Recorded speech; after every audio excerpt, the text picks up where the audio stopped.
Digital 410 Productions proudly presents the What's the Scuttlebutt podcast with your hosts Dodd Abernathy, Jeff Copsetta, and Henry Sledge.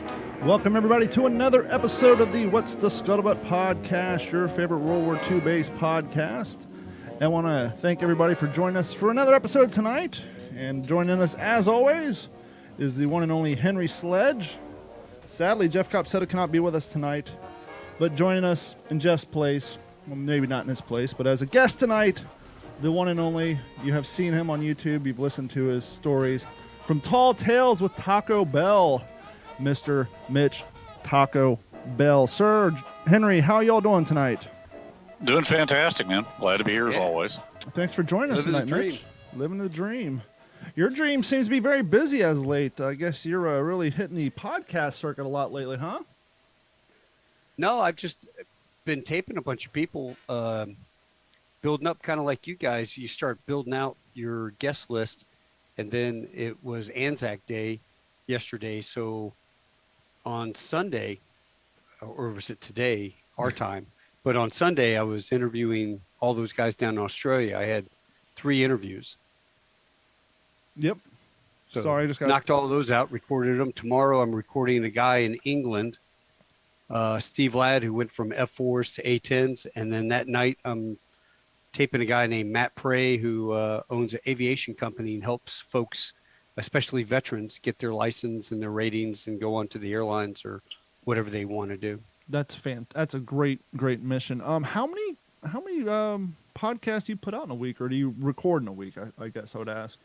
I usually do one. Okay. I do a live show on Tuesday nights at 7 p.m. Tall Tales with Taco, and then just because of the time zone change with guys in Australia and especially over in the UK, I'll tape those because it's easier for me to do it at noon, 6 p.m. their time.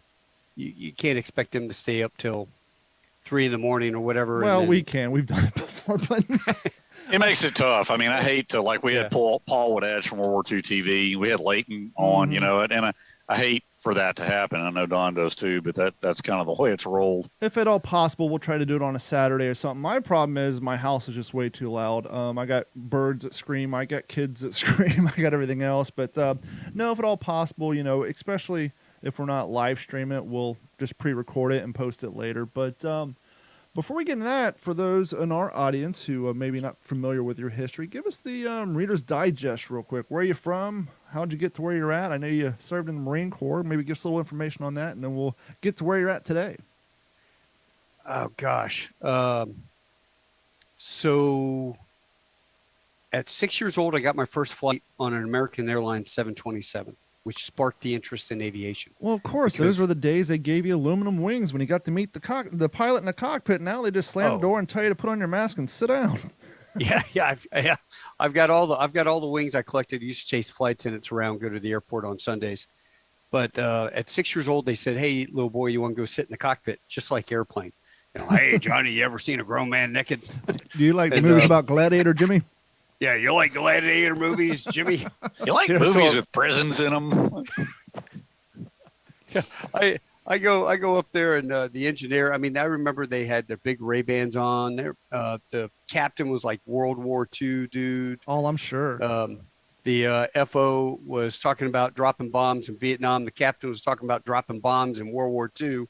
The engineer, he's just picking his nose and laughing at them both. and he gives me his cookies and stuff. And so, looking at that sparked aviation. And fast forward, grew up in Virginia Beach, Little Creek Amphibious Base. My dad was Navy.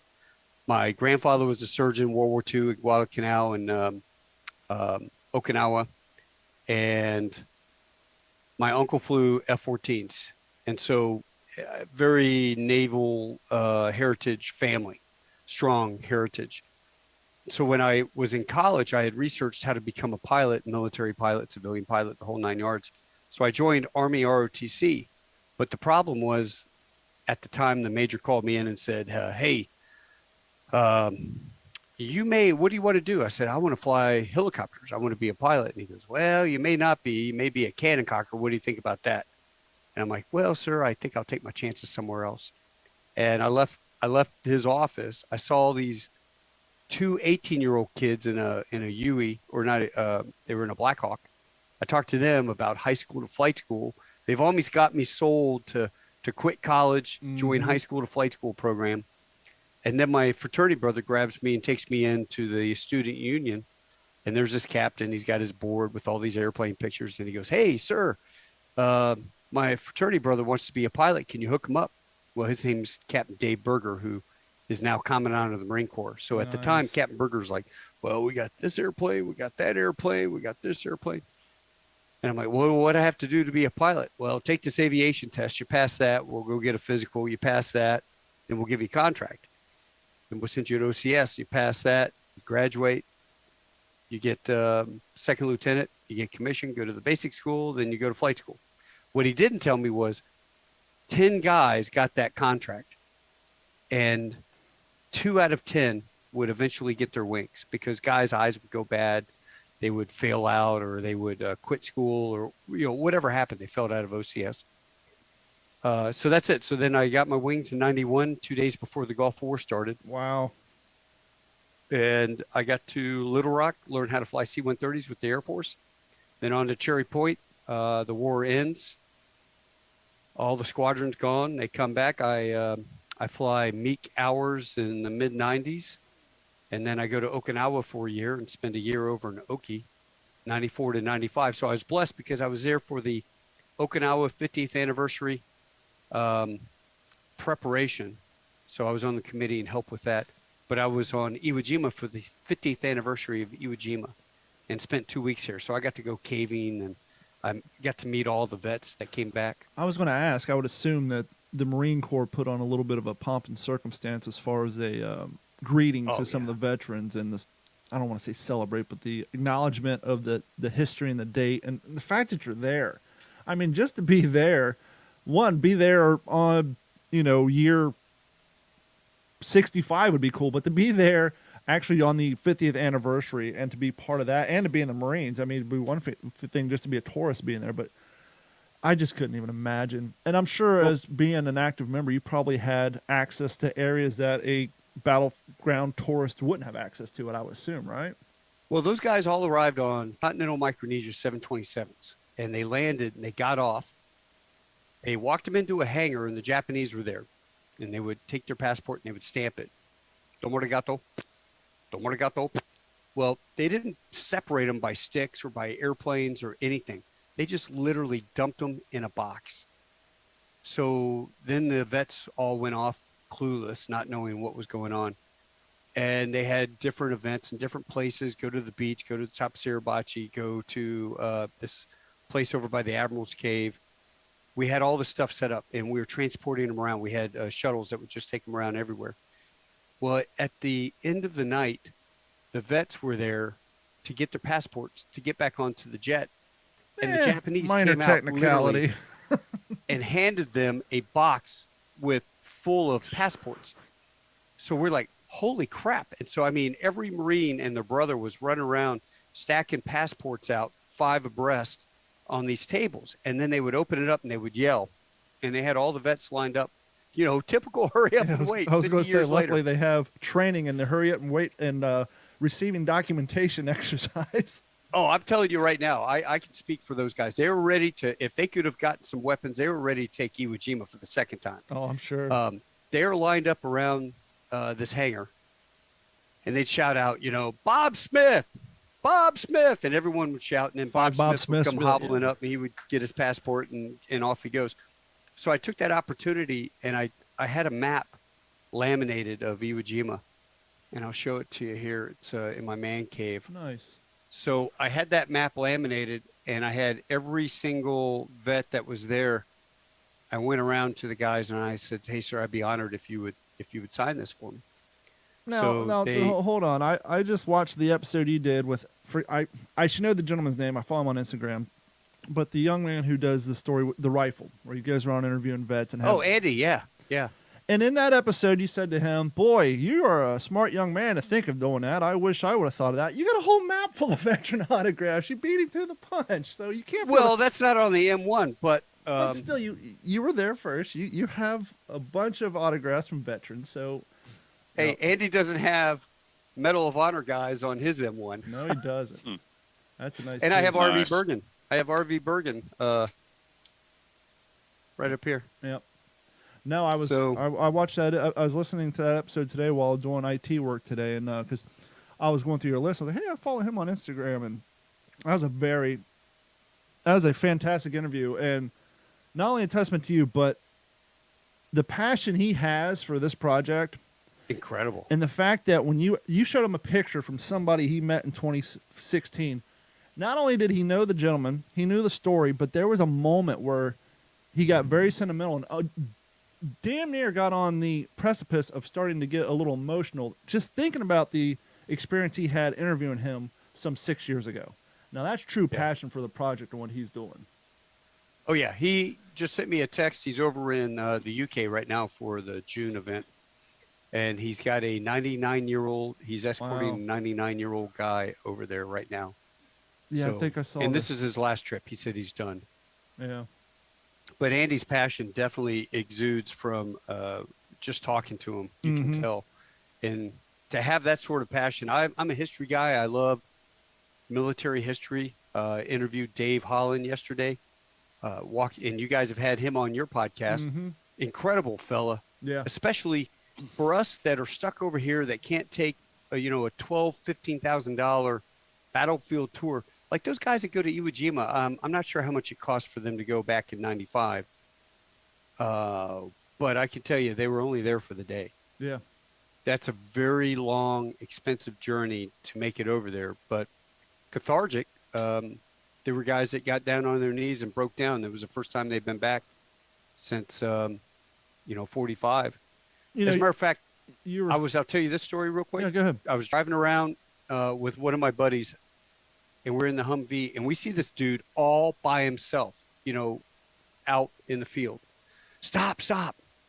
And so I jump out, and I run across, and I'm going out there, and this guy is by himself. He had gotten away from the group and had made it all the way from, if you're looking at the top Suribachi, he was probably about a mile south of Suribachi, half mile maybe.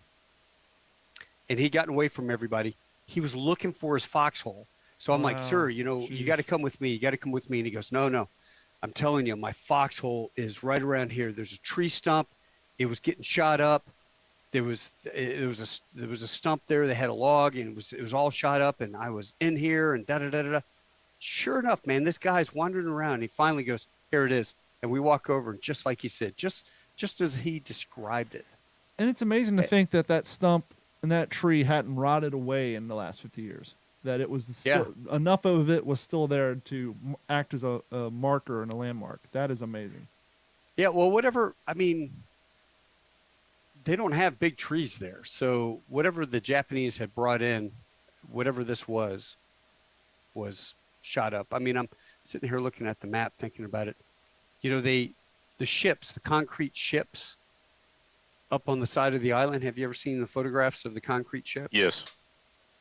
They were all exposed. You could walk onto them from the beach. So I walked onto this concrete ship, and the ocean's lapping down below, and parts of it's coming apart and stuff like that. But I mean, it was still there, and I guess they had floated these things out there, and they were going to build a piers and a little area for safety for the ships. Kind of like what we did off of Normandy.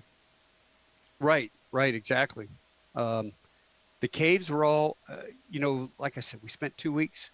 So that place has been occupied since 45, and they had Coast Guard had a Loran station there, I believe, and they also did the military did sea rescue B-17s out of there. So if a ship was sinking or had issues, they could send a B-17, drop a lifeboat. But I'm telling you right now, the caves are largely unexplored. The Japanese that are there, they don't go looking for dead Japanese. I guess they grew their fingernails out in their hair. They'd shave it off, send it back to their folks. So when they were dead, their folks had something to bury of them. So they don't worry about the body in their, Shinto religion or whatever it is. We'd go walking. We would go through the caves, and it was incredibly hot. It would be like 110 degrees down there. Still volcanic heat. Now, was there a noticeable height difference in the tunnels compared to your American body, or what? Yeah, you had to dip down a little bit, but it was enough for 2 people, so you could have a column of guys going this way and column going this way, and they had carved in the walls racks, little places you could get it. So I'm not sure if you had to get some equipment or something. Everybody could pile off into these little bits, or if they wanted rest, they could jump in there and try to rest. But that temperature, I'm not sure how the hell they would ever get rest. But the Korean slave labor that dug that stuff, they kept those guys off the coast in little huts. If they died, they just rolled the bodies off into the ocean. The sharks were there constantly. There was a lot of stuff about that island that's probably got bad juju written all over it. Now, prior to you being stationed there and prior to your enlistment in the Marines, did you have any sort of preconditioned interest in the topic of World War II, or was being stationed there kind of what sparked it for you? No, I grew up on Little Creek Amphibious Base. Okay. So, my dad was Navy. He was chief engineer on a ship. But the guy next to me was a dentist in World War II on a ship. And this is 1973. I'm cutting grass for this guy. You would go check out a mower from this lady, and I would go cut grass for $2 a lawn or $2.50 a lawn.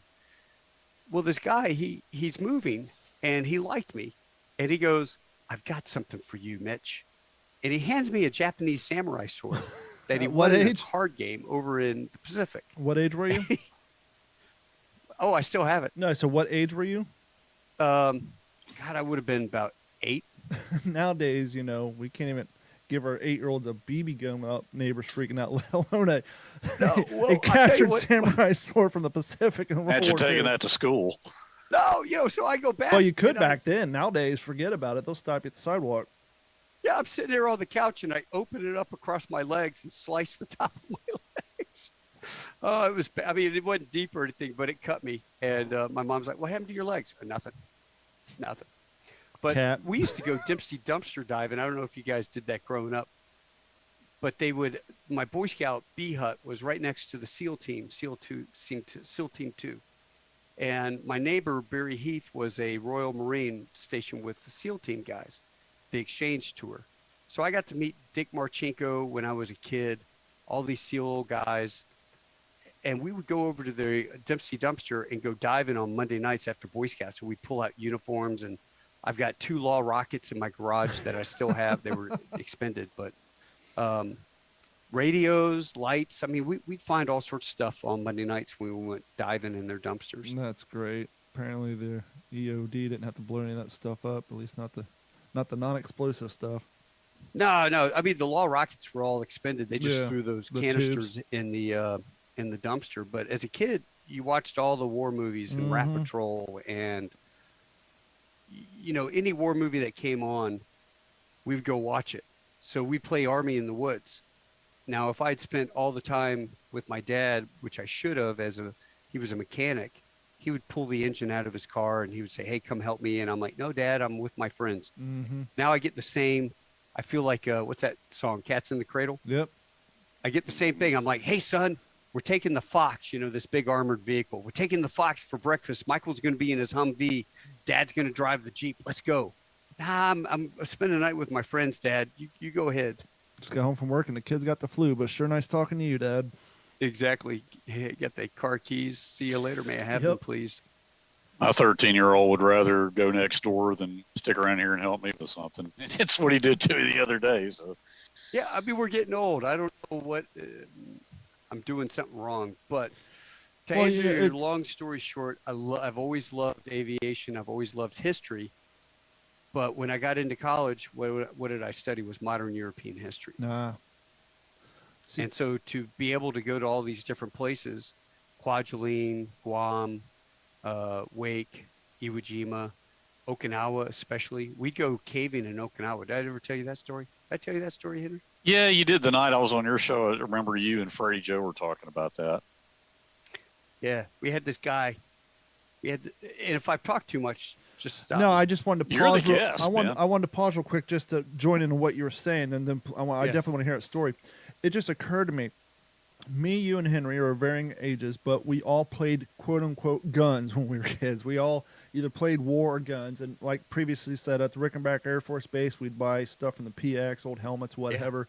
Yeah. My best friend's dad, who lived in the apartment 2 streets over, was a gunny sergeant in the Marine Corps. His mom was retired Navy. I spent all my time over there. But how crazy is it that we went from a world where 3 guys from, varying ages all played quote-unquote guns as a kid, but now if our kid makes a gun out of a Pop-Tart in school, he gets expelled and possibly catches a misdemeanor charge. That, something we all did as good quality activity and fun outside is like, that would be, you can't go home and play guns. What's the matter with you?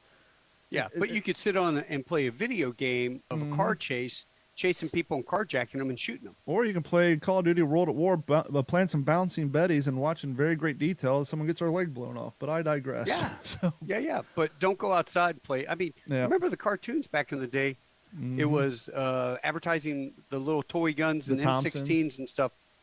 And I remember every year for my birthday, I would go, Dad, what do you want for your birthday, son? I'm like, Dad, I want an M16 for my birthday. And every year my dad would say, because I had a rubber duck M16. Yep. My neighbor down the street was a warrant officer and a Marine warrant officer, and he brought home all of these rubber ducks, and he issued them. I mean, we had a sign for it. Badass. Talk about responsibility, right? Yeah. We had a sign for this M16A1 rubber duck. It's awesome. Full scale, full size. But we go out in the woods, we're like, bang, bang, bang, bang, bang, bang, bang. And, every year I'm like, Dad, I want an M16 for my birthday. My dad's like, son, you join the Marines. They'll pay you to play with one. Yeah, and then everybody else will ask you, hey, you need some more ammo, and then you're stuck in the hut cleaning your gun all night where everybody's laughing at you. I learned that from your podcast today, too. Yeah, well, yeah. Tell that story to Henry real quick. Yeah, that was OCS, man. Here, hey, you like shooting blanks? Here, have my magazine. Oh. He was out there doing blank firing, and he was just having a heyday shooting blanks, and so everybody around was like, well, here, you can have my magazine. And so he winded through 6 or 7 magazines, not knowing that blanks are super dirty, and all that powder has to go somewhere. Dudes. And so all the prior enlisted dudes screwed me.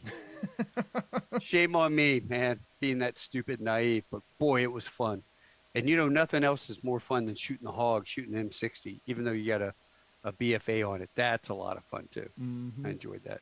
So back to your camp out you were talking about that I rudely interrupted you with my childhood stories of fun and frolicking. You were going to say where you would go. Yeah, you said you would go camping in the caves, or you're doing something. In Okinawa, we had this guy, Major Fitzgerald, and we're in the club and we're eating Texas popcorn, popcorn with a bunch of hot sauce on it and drinking beer. And this guy goes, hey, Skipper, what are you guys doing tomorrow? We're like, I'm sleeping in, sir. And he goes, nah, bullshit. Get your shit together. You're going to go with me. We're going to go caving looking for dead Japs. I'm like, what? And he goes, oh, yeah. And the manual is actually, the book is on my bookshelf in the other room. But the Army produced this fantastic book on the Battle of Okinawa with all the maps, and it has photographs in it and the whole 9 yards. It's about that thick. Oh, I thought you were going to say that you were issued a manual of things not to do while stationed on Okinawa, and subsection C said go cave diving for Japs in the middle of the night. Yeah, no. We went next day, but the problem is, you got habu snakes down there that are highly poisonous. Spiders and everything else. Well, the spiders are huge, the big banana spiders that drop out of the trees. So when we're sitting there driving along, you can see the outline of the ridge and all the trees and stuff are up there, but you can make out the ridge line against the photographs that were, all bare back in World War II, but you can kind of make out that ridge. And so he'd be like, turn left, turn right, turn left, turn right. And it was like, stop. So we get out and we have our canteens on. I've still got my walking stick downstairs. I use it when I'm walking. It's my dog be good stick. Mm-hmm. And you go through and you're walking through the fields and you're just stepping, watching, looking for damn habus. We got through this field, farmer's field, and you get up and break into the canopy. Well, when you walk along the canopy, he'd just stop and he'd go, right there, start digging. I'm like, how can you tell that there's a cave here? He says, well, the Marines didn't go up and like shoot these guys, climb in the cave with them. They go up there and either they throw a satchel charge or something, try to blow the entrance up. So over the years, it's kind of divoted. So as you're walking along and you're looking, it would kind of divot. And so you start digging, and sure enough, you would dig and you'd bust through about that much dirt. You get through, it really wasn't that much. And you get through and there would be bones in there, skulls, Wow. the ribs cage sticking up through the mud, the clay that had dropped down from the It'd be thing. somewhat eerie. Yeah, it was crazy. Everything metal was gone. I've got eyeglasses, Mm-hmm. but all the metal rims were all gone. The heels of the boots, for some reason, survived. The boots themselves were gone. The leather was gone. The heels survived. Metal dishes were gone. We'd find little ceramic dishes, little sake bowls or whatever. We found those. We'd find tubes, these white cylindrical tubes, and they were mortars. But all the metal was gone. It was just the explosives. That was Okinawa. And plus, you couldn't be squeamish because, like, the ceiling would be covered in these centipedes. Oh, boy. And creepy crawlies up top. So you really had to bend down, kind of use your stick, bend down, because you want to get your head up in the deal. We had hats on with bandanas clipped to the back of the boonie hat. Sure. So anything fall on you, kind of brush off. Down. But some of these caves would be connected. And we would go from cave to cave to cave, then we'd come back out and leave, then we'd go find another one, and we would go dig and look for stuff. But when we found the bodies, we'd go back, we mark them on a map, and then he would go back and he would turn those into the Japanese. The Japanese didn't actively go out and look for remains, but if remains were brought to their attention, they would retrieve them. And then found out last night, apparently what they'll do is they'll cremate those remains, and then they send them up to this big Shinto war memorial up in Tokyo for the unknown soldier, and they'll add that to the mix, pay tribute to the guys. So yeah, we did that, and then in Iwo Jima we went. I mean, but you were kind of like Little Red Riding Hood, leaving breadcrumbs. We had string and stuff like that. Yeah. Because you start kind of going down into these caves, and all you have is you've got we had the real primitive lamps, Mm-hmm. and it would have like 4 battery, Super 2 dim by batteries here. today's standards. Yeah, I mean, back in '94, it was really primitive. So we were walking around in there. You had canteens. It's hot. If you got lost, you could get pretty screwed. I was going to say, I'm sure it's probably rather easy to lose your orientation. You have no horizon, no landmarks. Everything's just slimy and the same. No, you got nothing. Now, Okinawa was wet and slimy with bugs. Iwo Jima was dry. I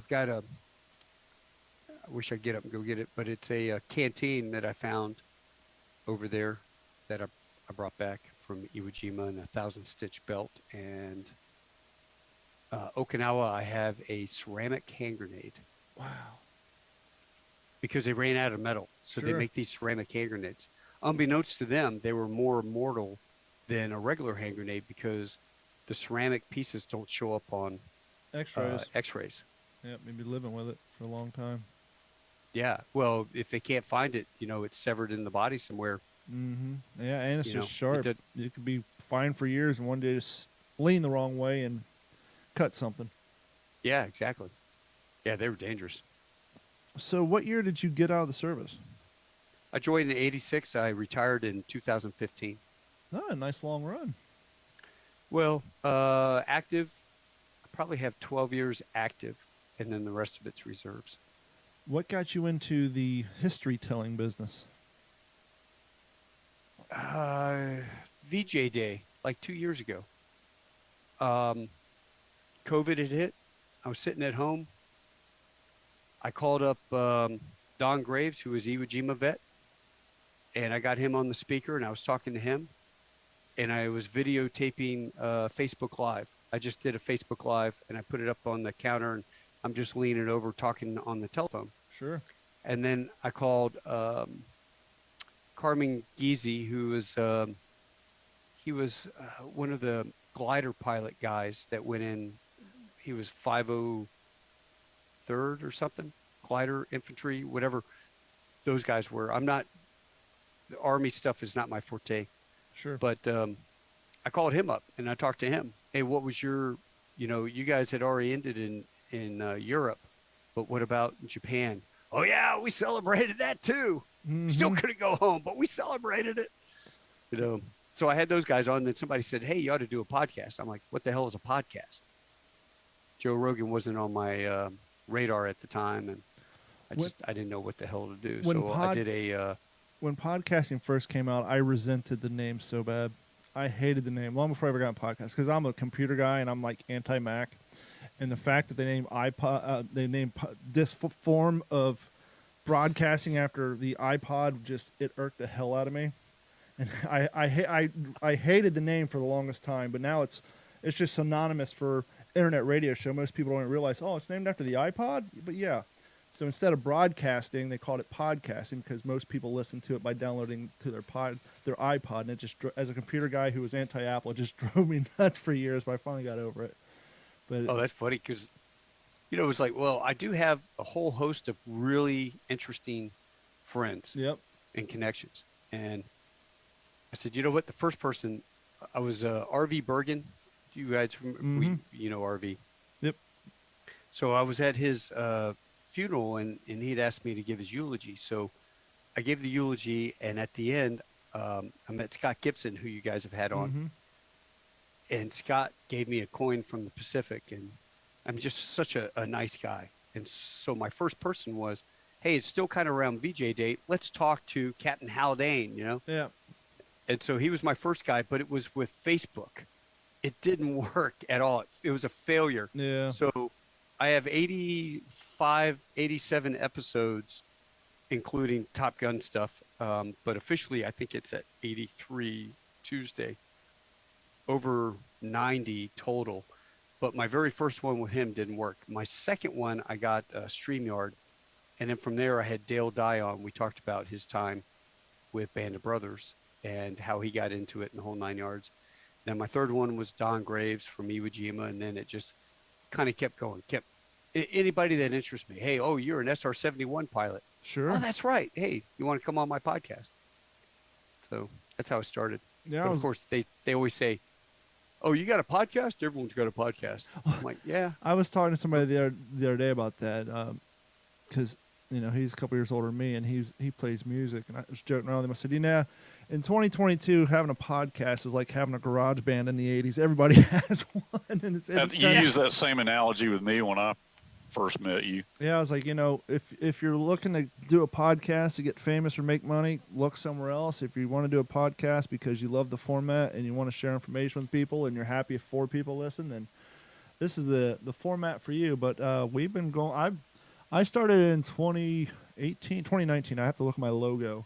For those of you new to the show, if you look at the WTSP logo and you wonder why it says WTSP and has 0172018, that is the air date of our first episode, which would have been January 7th, 2018. So that's cool. Started out with me by myself. At the time, I was working in terrestrial radio, and so I started doing it on the side. And I made the wise, for those of you working in radio, I made the wise decision when they came to me and said, "Hey, we're annoyed with all your World War II talk, but we think maybe do a 30-minute once a month thing on World War II, and maybe we can get it out there." But I was smart enough to say, "Sure, let me do it from my house." Yeah. So I do it from my house, on my equipment, on my time. Don't get paid for it. Guess who owns it? Me. If I would have done it at the radio station on their microphone, on their equipment, guess who would have owned it? Them. So I made sure to set everything up in my house so I could separate the two.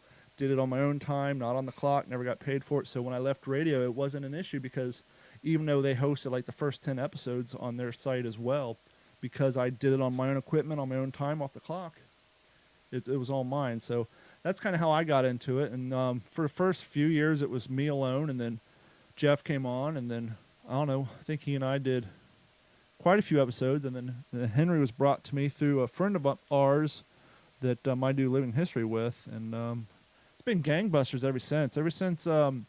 Because when I first started doing what you do, I was trying to find guests because I'm sure, as you've probably learned if you tried to do it, sitting in your room, recording yourself talking to no one is very, very hard. Even there's no feedback. Yeah.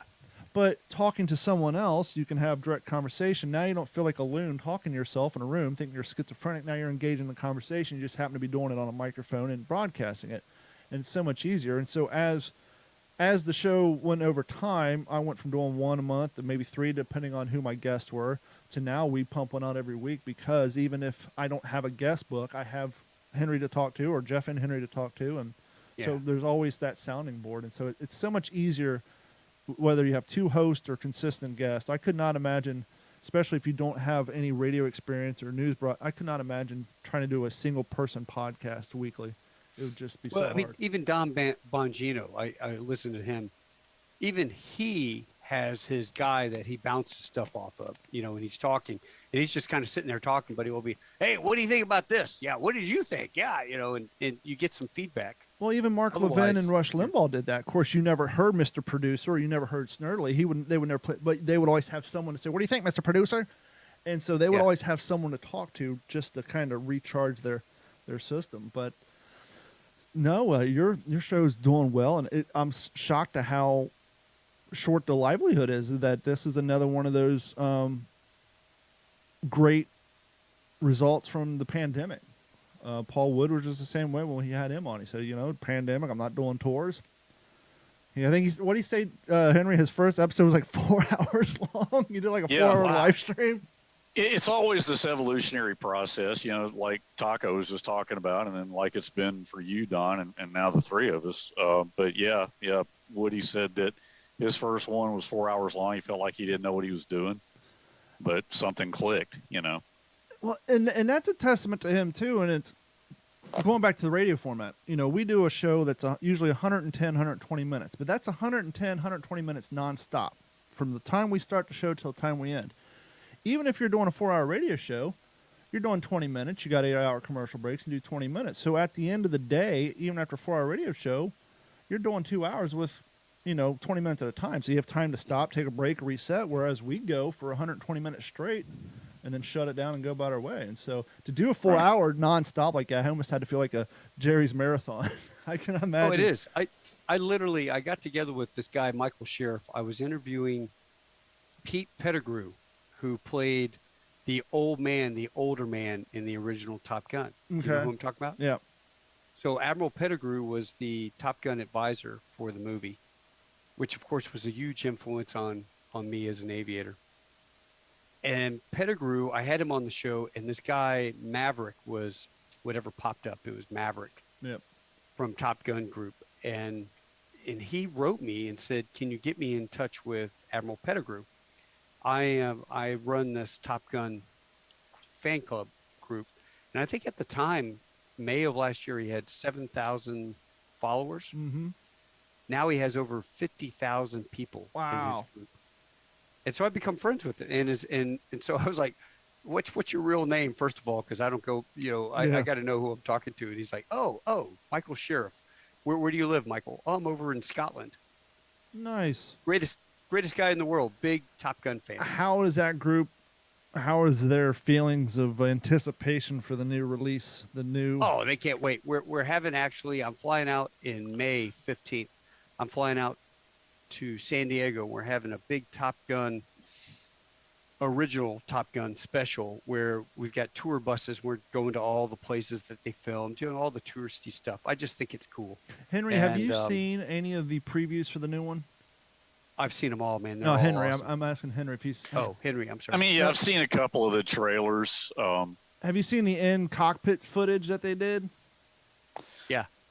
If I did, it was really brief. What they did on this new one is they did all the in-flight scenes in dual-seat trainers, and they just filled the cab full of cameras. And so when you're watching the movie and they're flying, you actually see the G-forces on their face so they can get their more realistic looks when they're pulling these maneuvers. And so all the, Tom Cruise is a badass. He does all this stuff all the while, but the supporting cast, a lot of them cats have never been in that situation. And so they're up in these trainers, and you just see their face peeling back and all that. And so when you see the movie and you see all that on their face, that's not sitting in a simulator doing, CGI. That's them in a dual-seater training, getting full G's in effect.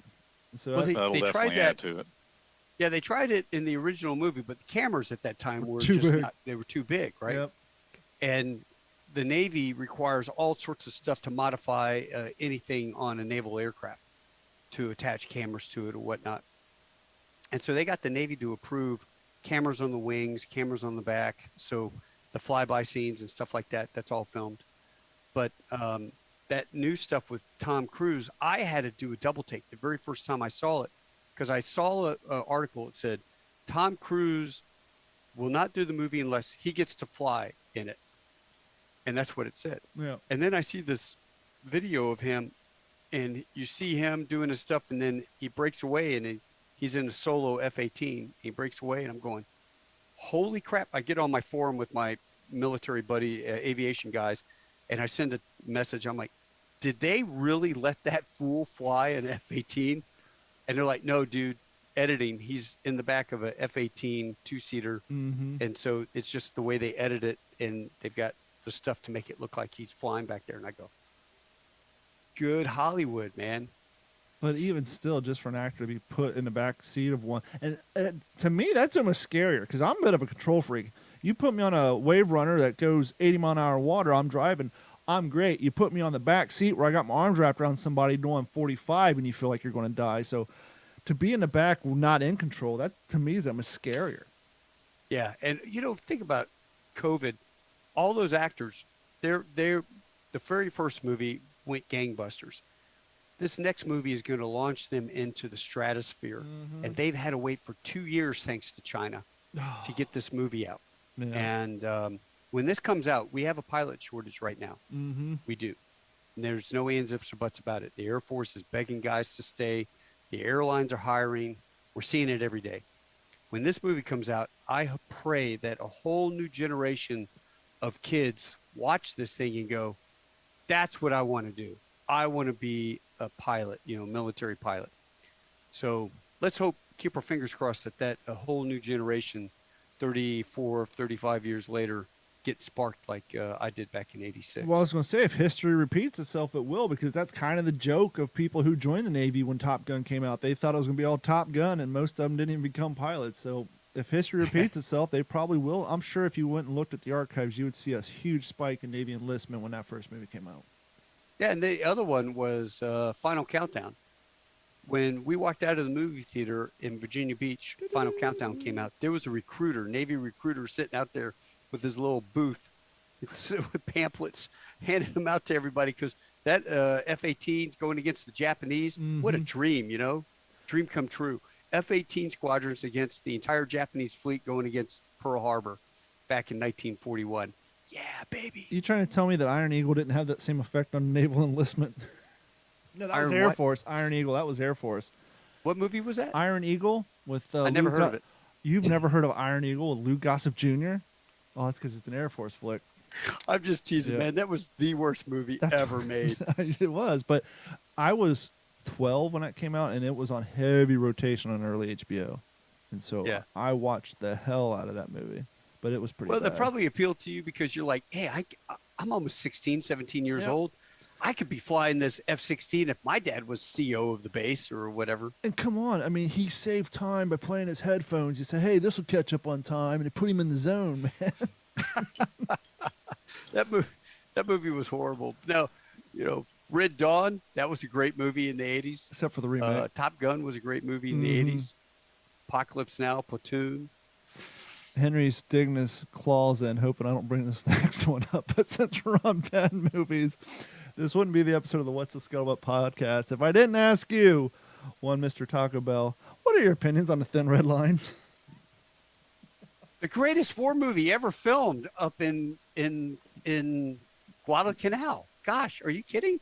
There you have it, ladies and gentlemen. So we won't go into the fact it was the only movie filmed in Guadalcanal, but the greatest movie ever filmed in Guadalcanal. No, you know what? From what I remember, it's not a movie that I own. Yep. Nor is it a movie that I think I have ever seen on TV, which says something. So, yeah, no, it was some good fiction from what I've heard, but yeah. Let me ask you a question with your history with the Marine Corps. I was surfing through eBay, as I tend to do, and I came across a patch. Well, that's an interesting looking patch. Blue patch, has 5 stars on it, a red diamond, but instead of a skull or a number 1, it had a weird little icon, and on further inspection, it was a barrage balloon. Were you familiar at all with the 1st Marine Amphibious Corps, and in this case, the attached barrage balloon division? No. Check out this patch. It's supposed to be original. Did you buy it? Yeah. Look at that. I've never seen that. So I Googled 1st Marine Amphibious Corps. Let's see. The 1st Marine Amphibious Corps, or 1MAC, was the formation of the United States Marine Corps. It was created on October 1st, 1942, with most of the staff transferred from Amphibious Corps Pacific Fleet. It was then deployed to the South Pacific area. The U.S. led multinational military command active during World War II that was part of the U.S. Pacific Ocean area, first to Hawaii, then to New Caledonia. When the Marine Corps was not satisfied with the leadership of its commander, Major General Clayton B. Vogel, and Commandant Thomas Hokum ordered Alex Vandergrift to take command. Vandergrift commanded the 1st Marine Division during the Battle of Guadalcanal, as we all know, and promoted to Lieutenant General. General Vandergrift carried on its command of the corps, and next designated command, yada, yada, yada. But then it says... Corps. Yep, Corps. The 1st Marine Amphibious Corps consisted of the 3rd Marine Division, the 37th, this is where it gets interesting, the 37th Infantry Division, United States, and the 8th Brigade, New Zealand. Now, the interesting thing about this 37th Infantry Division, that was the Army's all-black division of barrage balloon crew. And so basically they took parts, and this is just the brief study I did today after getting this patch in the mail. I'm going to do a lot more research on it.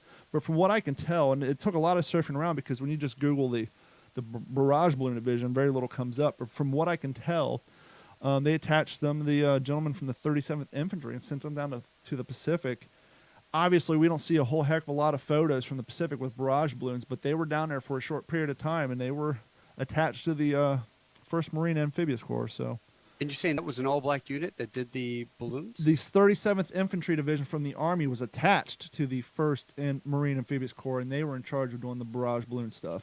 But like, imagine finding one of those guys. Yeah. So, and this is kind of, and Henry and Jeff and I talk about this a lot. One of the things that interests us is finding the stories that we don't know a lot about, that we hear a lot about. So when I saw that on eBay, I was like, "Ooh, I'm picking that up." And then I got it in the mail today and just started doing some minor research. I'm going to do a lot more to find out a lot more about that division. But yeah, it's pretty interesting. That's a problem. We're too late. Yeah.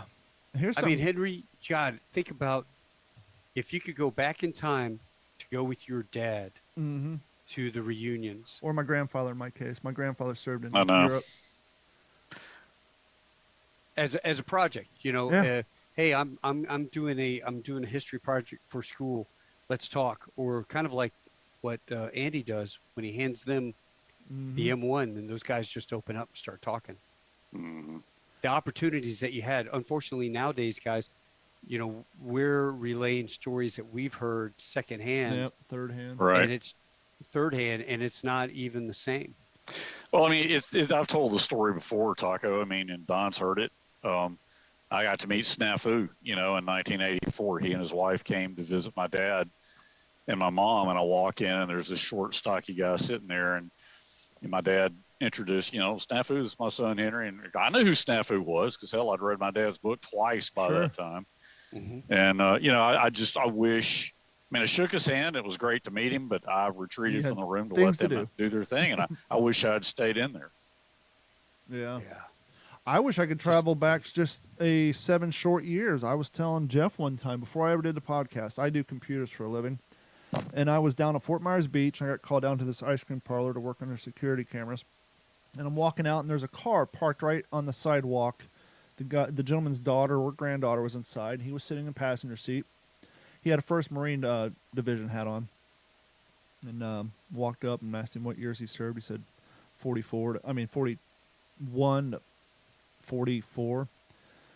And so instead of asking him the generic questions, "Oh, you ever kill somebody?" I just simply said, "So you were down in? Did you send you down to New Zealand?" Yep. "Were you there for the New Zealand dock worker union strike?" And his eyes just lit up. Because I'm asking him something about the war. I'm a 30-year-old, and I'm sure he's got... Who the hell are you? Well, I'm sure he's got millions of questions about the mundane stuff, but the fact that I brought up the New Zealand dock worker union strike kind of let him know that I knew something on the subject. And he started, he's talking about the rain and the mounds of all the boxes falling apart. And we sat there and we talked for 30 minutes about his time in the Marines and down in New Zealand and all that, but not once do we bring up combat. And just, you could see him, by not bringing up the combat, I sparked all the good time memories he had. Yeah. And it's like, looking back on now, it's like, that was 4 years before I started this podcast. That would have been such a great interview. I wish I could have handed him a business card and say, "Hey, can I call you on the phone and record it?" But he and I just had a one-on-one 30-minute conversation about his time in the service, and not once did combat come up.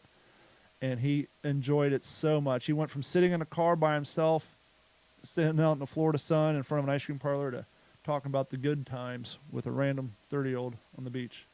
And but it's amazing to think, like, my dad's 84.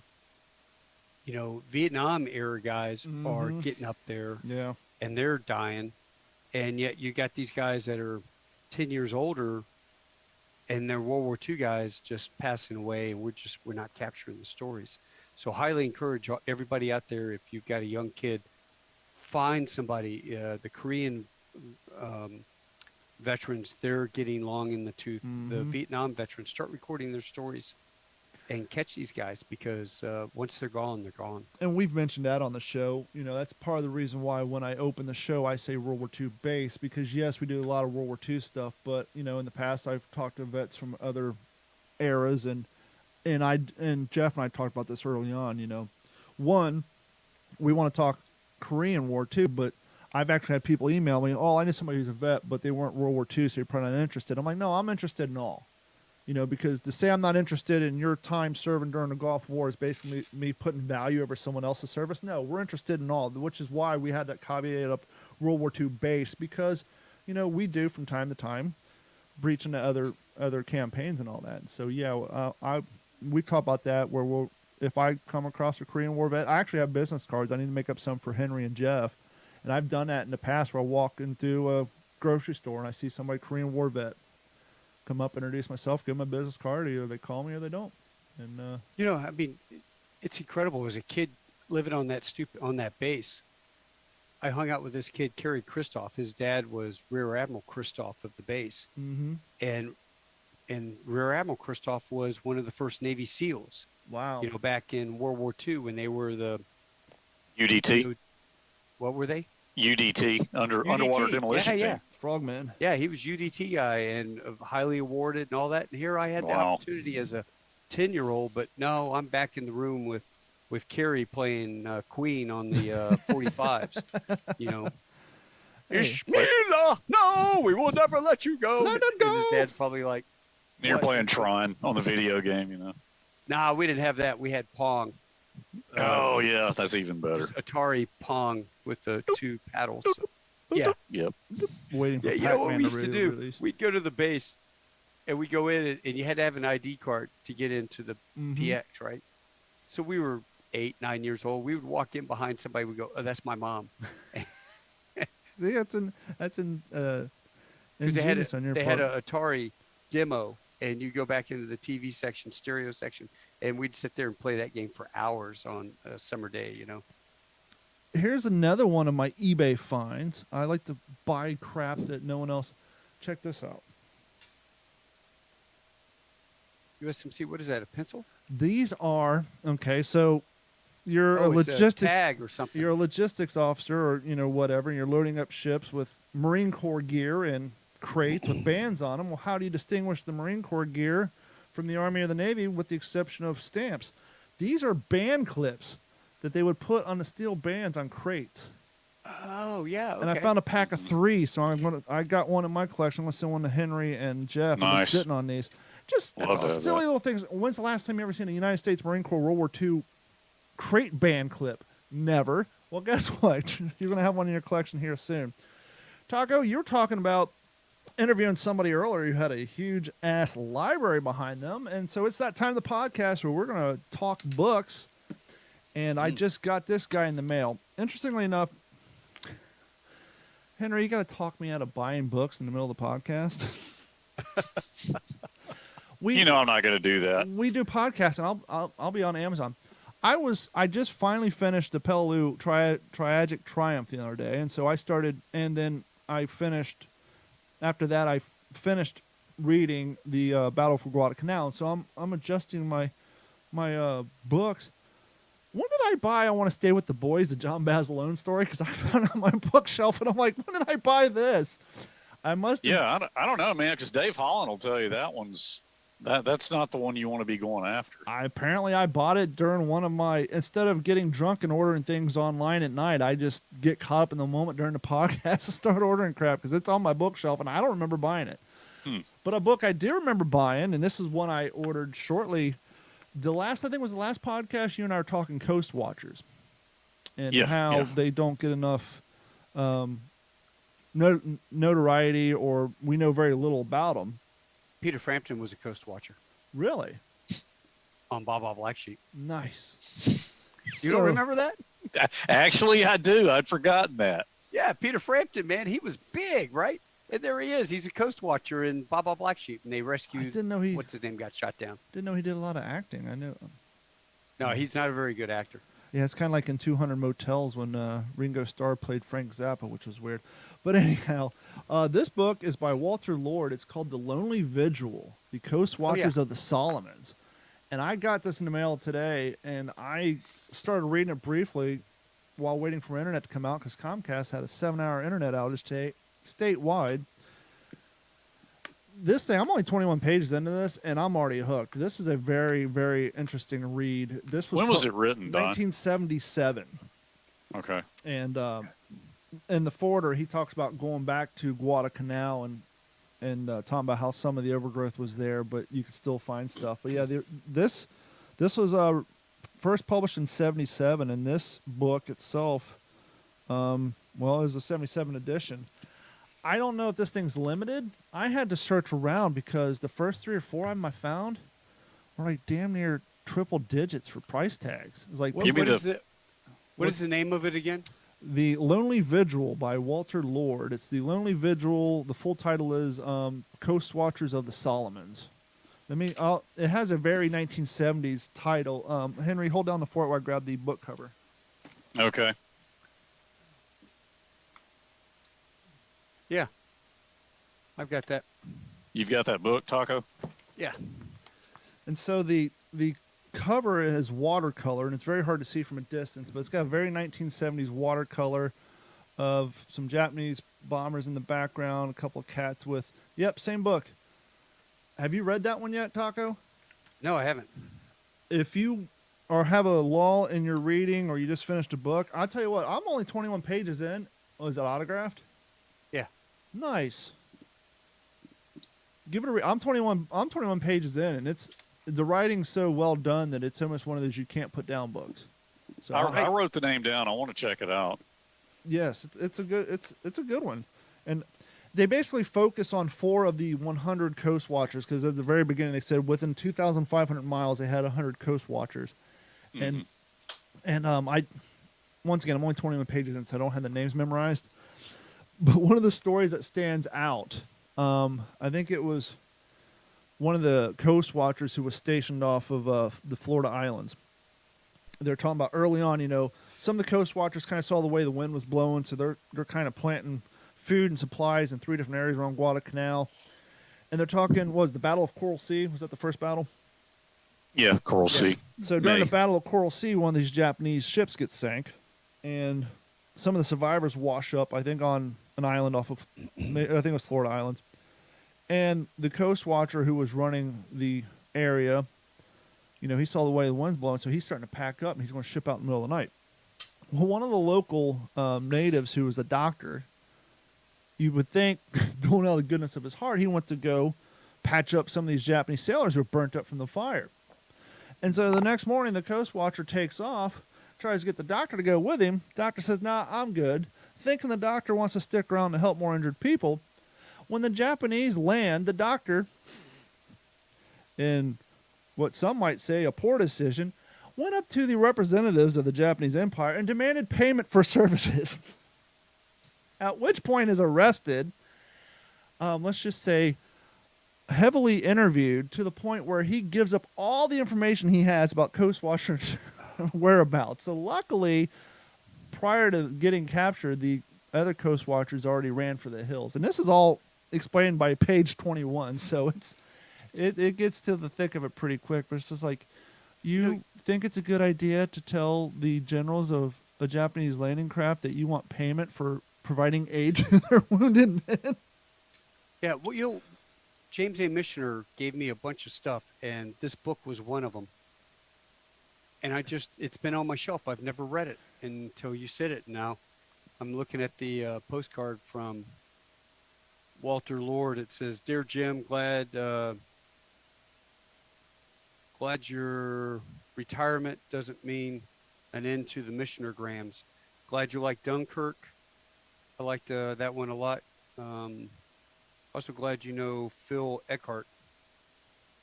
One of my favorite chapters in Lonely Vigil. Keep in touch, Walter." Wow, that's Man, awesome. how cool is that? Well, and I can kind of understand why you didn't read it, haven't read it yet. Because once again, it's got a very 1970s watercolor cover. That cover's not like the most enticing World War II thing. But yeah. After Henry and I were talking on the last episode about Coast Watchers, I just went on. Like I said, I actually just Googled Coast Watchers, and I actually had to keep searching around because I don't know if this thing's in limited press, but some of the price tags on some copies of that was pretty steep. Really? Like, what were these going for? Oh, no, let me look. See, I tell my wife, don't sell this crap at a yard sale for $1. And don't sell it for what I told you I bought it for. Yeah, this one is copyright 1977. Yep, same one. I have first the hardback. Published in 77, so it's got to be first edition. Yeah, I have the hardback version, but yeah, I'm telling you, Taka, just pick it up and start reading it. You'll be quite happy that you did. Well, I'm glad you brought that up because I've looked at that. It's been on my bookshelf for years. Maybe it was a different book. I know I looked at a couple of Coast Watcher books, and I was like, "What? Okay, Lonely Vigil on Amazon, $28.95 for that one." Which isn't tremendously, but once again, it's from 1977. But no, there was. What'd you pay for yours, Don? I got mine on eBay for even cheaper. Okay. But no, there must have been a different Coast Watchers book because I looked at a couple books this week and had like $120 price tags, and I'm like, why do these cost so much? It must have been a different book, which is why I don't have it because I ain't paying $130 for a book. But what are you reading right now, Henry? I just finished Alvin Kernon's book, Crossing the Line, which, as you know, is the third one of the trilogy of the Library of America, the first one being my dad's, and then the second one being Samuel Hines' Flights of Passage, who was a Marine aviator, TBM pilot. And then day before yesterday, when I finished Kernon's book, I started Pacific Crucible, which is Ian Toll's first volume of the trilogy, his trilogy of the Pacific War. So I'm about 70 pages into that. And I'm having so much trouble finding the time to knock the books out. Well, that's why it took me because- 3 months to read Paul Tragic Triumph between all the podcasts and closing business down. I was the same way. I'm like reading 15 minutes a night, if that. Yeah, I'm interviewing that F4 pilot, and I'm reading his book. But what's kind of funny about his book, halfway through his book, he hasn't talked about flying. Huh. Halfway through the book, I'm crying because it's stuff that they did as dumb lieutenants, like capturing this donkey and letting it loose in the O Club and fighter pilot stuff. And you're sitting there going, "Oh my God, you'd be arrested and kicked out of the Air Force in today's standards Yeah. if you caught doing half the crap that they were doing." So Pretty fun. when you had time to read some books, what's the last good book you can remember reading that? Because we actually have people emailing us saying, "Oh man, you talked about this book and I went out and bought it." So people actually kind of, they listen for the books that we're reading and they give it a run. Not to put you on the spot. I mean, if you haven't read a book in a while. I just read this, Red Eagles. It's not World War II, That's but fine. I never knew that we had secret MiGs. We had an entire squadron of secret MiGs that we flew against our fighter guys. Like, were these American built or were these ones we bought on the black market somewhere and painted them up? Black market. I mean, idiots. They had some guys from Yemen or something fly their MiGs into Israel, or just stupid stuff, and the airplanes would find their way over to Area 51, and they had a top secret base over there in Area 51 where they not only did all the testing against the airplanes and the capabilities, but then they would put those guys up against our F4s and F-14s and whatnot to give them real life combat. I never knew we had that. I mean, it was such a top secret program. I mean, It was only declassified like 10 years ago. I mean, it makes perfect sense because every plane, depending on the model and the shape, it has a different maneuverability in a flight, as you know, sense. And so if you're going to train to go up against a certain type of plane, it behooves you, if you will, to have that plane to chase down. But no, I never knew that either.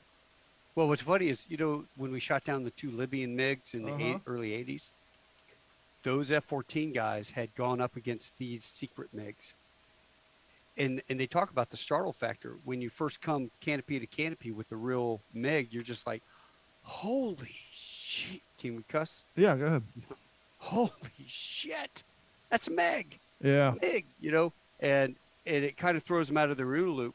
Well, by dogfighting these guys and understanding what their capabilities are versus yours, they were so over-prepared when they went up against the Libyan MiGs and shot them down. It wasn't even fair to those guys. Have either one of you, and I wasn't, that's why I was searching for this, have either one of you seen the documentary called Above and Beyond, the Birth of the Israeli Air Force? No, I but have I read a book about it. I have a book. I have a book somewhere on Check it out, Henry. Being the whole birth of those guys.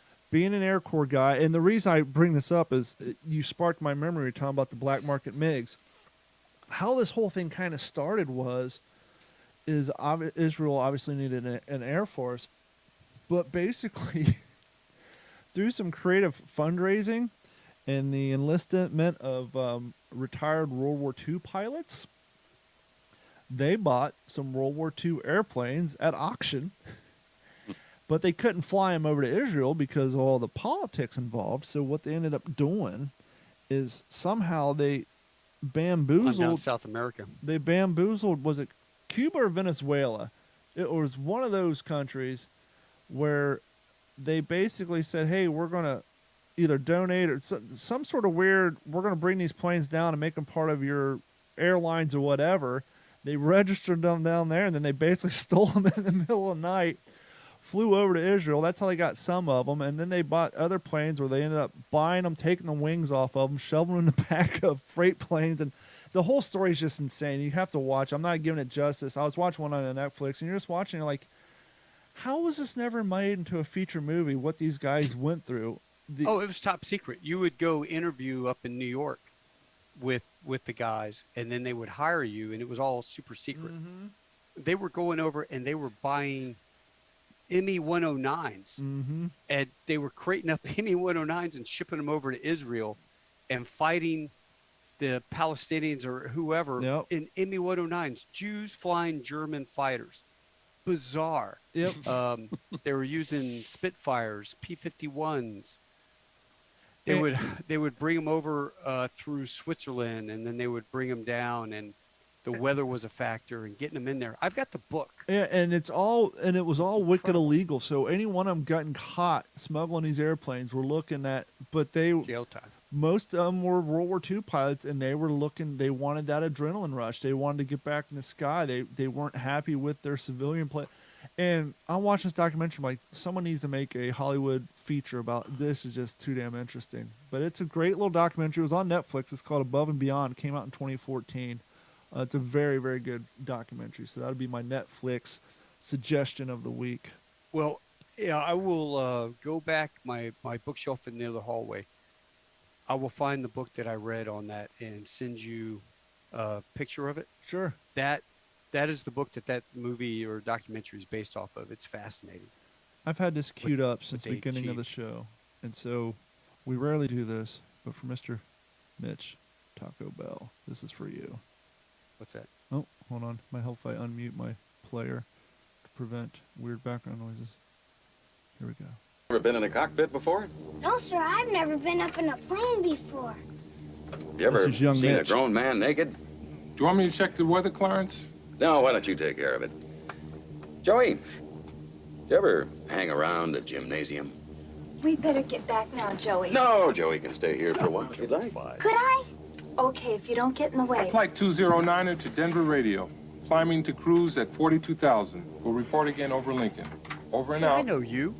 Wait a minute. I know you. You're Kareem Abdul-Jabbar. You play No, I'm not, kid. I'm basketball Roger for the Murdoch. Los I'm an Angeles airline pilot. Lakers. I'm sorry, son, but you must have me confused with someone else. My name is Roger Murdoch. I'm the co-pilot. You are Kareem. I've seen you play. My My dad dad got says you season suck. tickets. I think you should go back to your seat now, Joey. Right, Clarence? Oh, he's not bothering anyone. Let him stay here. All right, but just remember, my name is Roger Murdoch. I'm an airline pilot. I think you're the greatest, but my dad says you don't work hard enough on defense. And if you And he had to says drag that so lots and of so up times and down you the don't court. even run down court. And that you don't really try, except during the playoffs. The hell I don't. Listen, kid. I've been hearing that crap ever since I was at UCLA. I'm out there busting my buns every night. Tell your old man to drag Walton and Lanier up and down the court for 48 minutes. Yeah, that's the type of humor you couldn't put in a comedy nowadays. Definitely not. Do you know what's funny?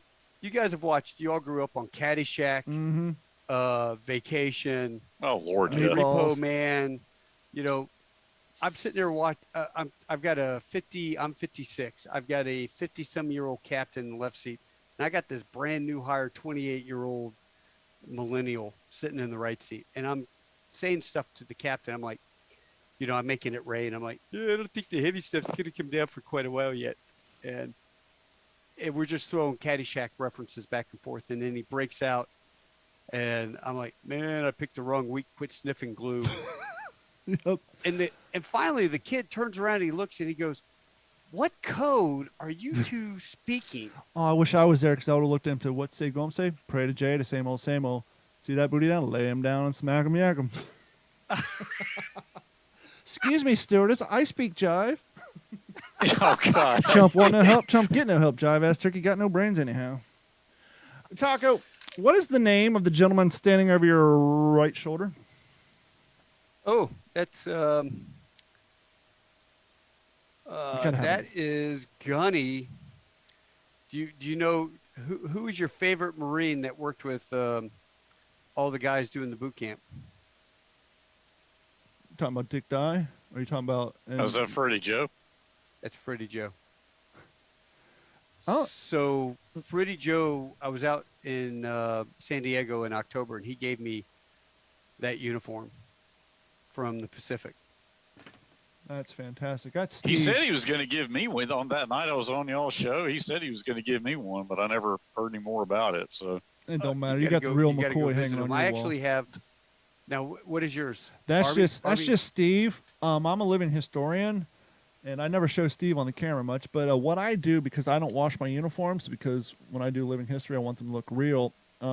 After each event, I simply come home and put them on Steve and allow them to air out. And so the last event I did, I was wearing my Army HBTs. But if I do a Marine Corps event, I'll come home and hang either my P-41s or my P-42s on them. So Steve there usually has a different uniform, but this has been a dead season for me because back in February I blew the soles out of my jump boots, and I got to get them repaired. So I'm kind of that, and I'm in a career transition, so I'm taking this season off, but I'm going to get back into it heavily next year. But yeah, it's so funny. I'm sure you have this experience too, because you usually have a stormtrooper, somebody standing there. Do you ever have the guests come over? Oh, yep, there you go. I remember when I first got this mannequin, my kids hate it. It scares the shit out of them. Well, that's what I was getting to. Guests would come over. Where can I put my jacket? Oh, you can put it in the studio there, and open the door. Ah, there's somebody. it happens every time. The first time someone comes over and they open that door, they're just jumping through their skin because they think someone's in the room. Oh. I think my internet may have gone out again. Oh, you're back. I think my internet's starting to break up. My internet was out for 7 hours today, and you guys are starting to break up.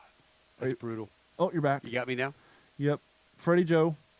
Yeah, Freddie Joe, I had James A. Missioner's uniform from Iwo Jima on that mannequin. Nice. And then I was out there, and Freddie Joe gave me his uniform, and I'm like, I'll put this one back in the closet and throw him on.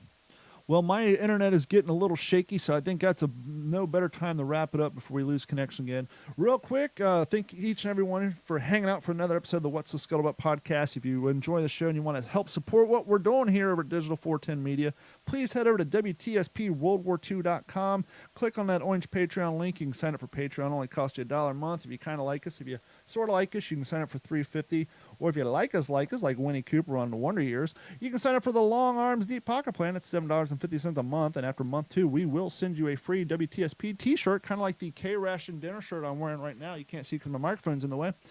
And while you're there, please click on the link and head over to YouTube and look for Digital 410, or click on the link through our website and like and subscribe to our channel, and you can help us out that way. But if you don't want to buy a t-shirt, that's fine. If you don't want to subscribe, that's fine. If you don't want to sign up for Patreon, that's fine too.